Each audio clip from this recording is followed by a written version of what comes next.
Here are the book review on This Book Will Bury Me. This is a single POV, amateur sleuth, or true crime feeling mystery.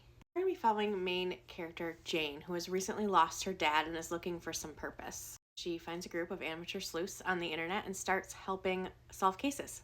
After some success, this group starts to gain some notoriety, both in kind of like the amateur sleuths community and outside, and then they are brought on to a very famous case. And that is where their world is turned upside down. I gave this 3.5 stars. It's a bit slower in terms of pacing of what you would consider like a mystery thriller, so much so that I didn't want to call it a thriller.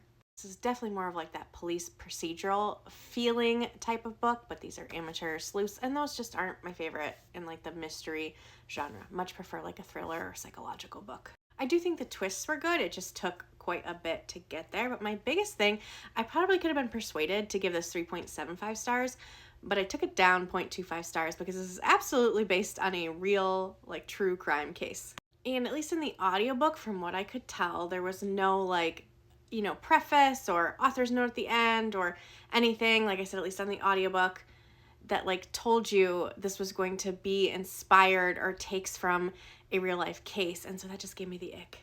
If it is somewhere and I just missed it, great. Or if it's in the physical book, I guess that's a little bit better. But yeah, like the sorority case in Idaho at a university, like that's what this case is, this big famous case. And I was like, I've heard all about this case already. And I'm not saying it follows that completely. I'm just saying even how similar it was set up. I was like, I don't like this.